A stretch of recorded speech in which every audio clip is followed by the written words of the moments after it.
So the question that was asked was, what do you do with food pushers, especially when it's pure intentions, right? Like they aren't like I think of my parents or I think of my mom, where like it's just it's an actual gift to give and bake and do stuff for you.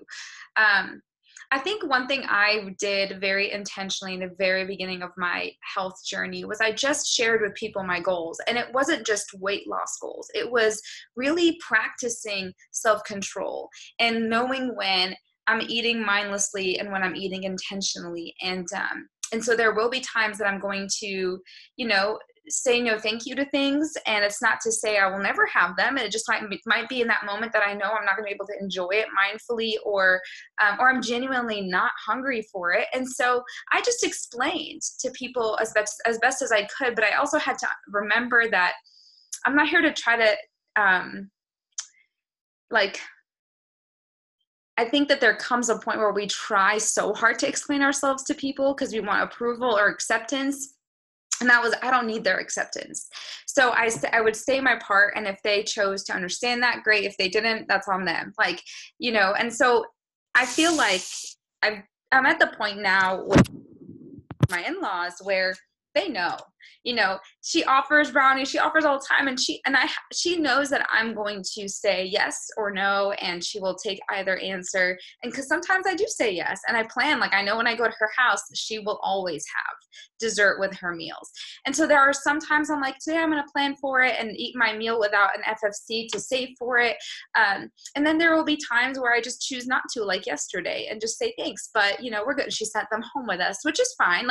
I'm at the point now, which I think is really interesting, a year in, where having certain treats in the house doesn't bother me anymore. And I think that that's just growing in self-control, where you can see it and you're not like, oh, I have to eat it all. It's just, it's here. And if I know now I have brownies in the house, I can schedule it in as a treat once this week or twice this week if I want a little piece. But I think that that's how I would address it. And I think if it gets out of hand, where they're constantly pushing, if it gets disrespectful, I would confront it and just say hey, I've shared with you my goals and I've shared with you my desires, with just being more mindful with my health and honoring God with that. And it just seems like there's this constant pressure to eat certain things together. And I feel like there's a disconnect. Can we talk about this? Confrontation is not fun for anyone. But if you actually have negative food pushers, it's necessary. But if they're just pure intention, some people you just kind of have to be like, okay, they're going to offer it and I'm going to say no thank you, and I'm just going to be a broken record, and it's fine. So I don't know if that really answers your question full out.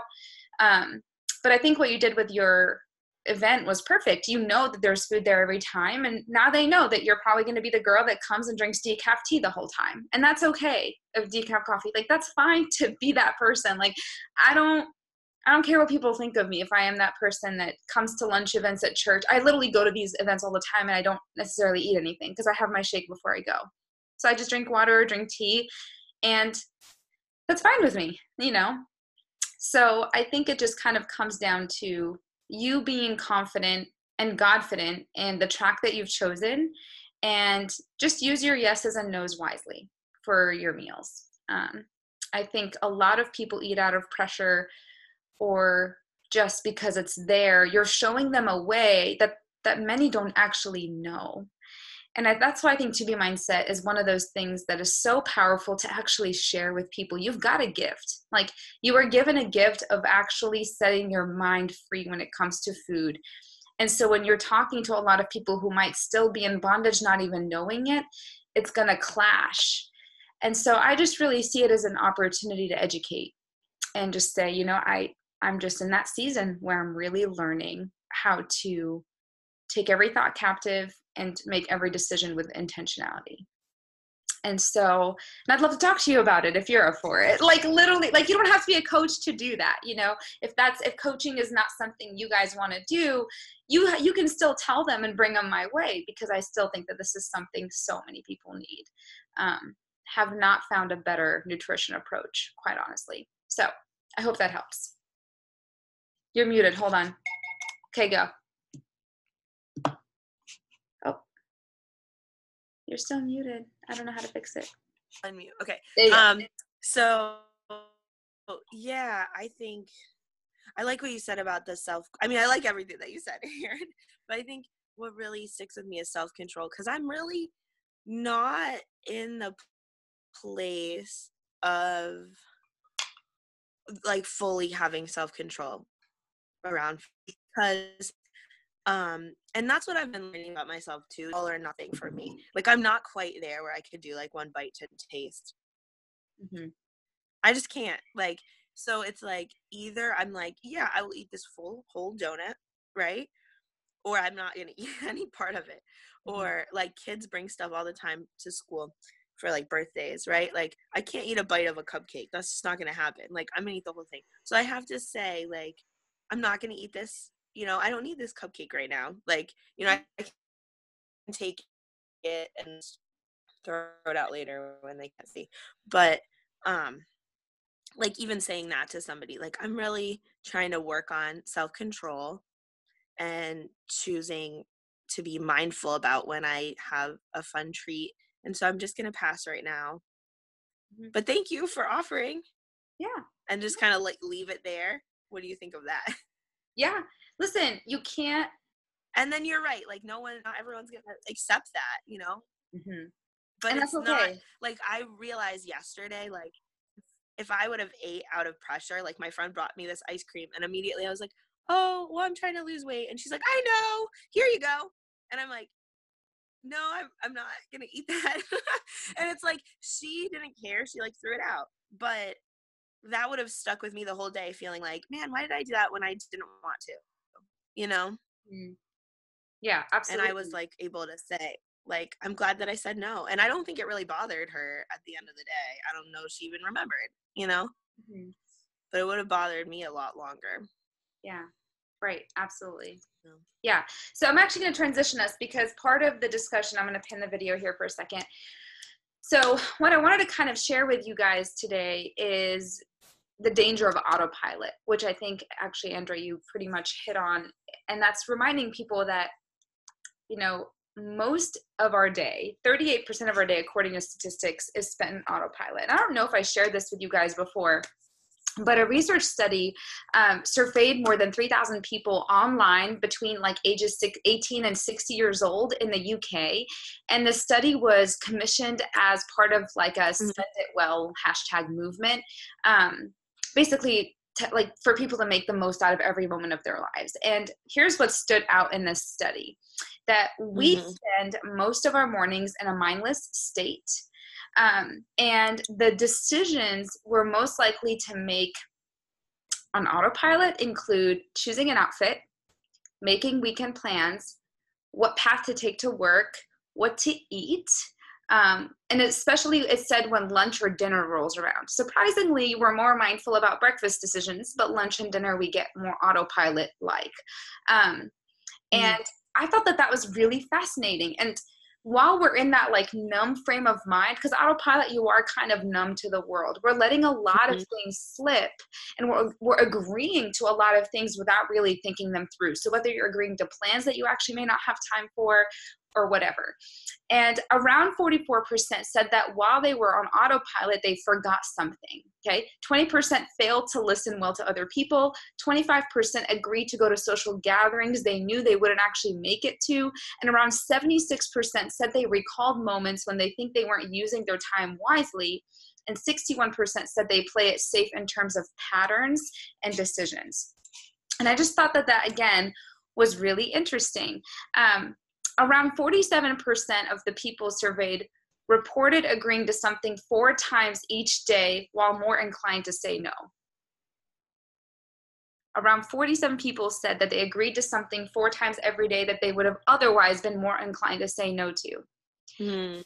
And almost half of this group That's a lot. Right? And almost half of this group said it's due to a fear of letting others down. Some moments when people wanted to say no instead of yes were working more hours or later hours, or joining people for drinks after work, when home, was more appealing. And the real crazy, I think, staggering statistic of all was that only 38% of them said they were living life to the full that day. 38%. So a lot of them were just letting life pass them by.